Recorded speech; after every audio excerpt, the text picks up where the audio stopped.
নমস্কার। কবি কার্তিক ঘোষের লেখা কবিতা তুমিও বলবে। ভালো মেয়ে ঠিক কাকে বলে জানো? ভালো ছেলে মানে কি? তুমিও বলবে সহজ প্রশ্ন, মাপকাঠি একটি। যে মেয়ে পেয়েছে অঙ্কে 100, যে ছেলে ভূগোলে সেরা, তারাই তো ভালো। সবাই বলছে হীরের টুকরো এরা। কাগজে ওদের ছবি ছাপা হয়, টিভিতে দেখায় মুখ। ওদের জন্য আমারও তো ভাই আনন্দে ভরে বুক। তবু কেন জানো তোমাকে বলছি, দেখে শুনে পাই ভয়। শুধু এত এত নম্বর পেলেই ভালো ছেলে মেয়ে হয়? আচ্ছা ধরো না, যে মেয়ে পেয়েছে অঙ্কে অনেক কম, যার গান শুনে মুগ্ধ সবাই, হাততালি হরদম।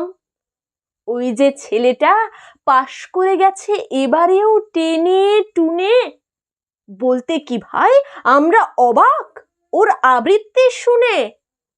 নাটকেও ওর নেশা আছে খুব, পরের বিপদে ছোটে। পাড়ার তিন্নি বাংলায় নাকি 30 পেয়েছে মোটে, কিন্তু মেয়েটা খেলাধুলোতে 10খানা গায়ে নামি। সত্যি বলো তো, তুমিও বলবে ওরা নয় কেউ দামি? চাই যে অনেক ইঞ্জিনিয়ার, চাই আরো ডাক্তার, পাশাপাশি চাই শিল্পী, খেলুড়ে, স্নেহময়ী সিস্টার। কম নম্বর পাওয়া ছেলেটাই কারিগর বলে আজ দেশটা গড়তে ওরও হাতে দেখো কত দরকারি কাজ। পরের দুঃখে কাতর জেমে মুখটি করেছে কালো। কম নম্বর পেয়েছে বলে কি বলবে না ওকে ভালো? অভাবের টানে কলেজে পড়েনি, ছোট দরমার বাড়ি।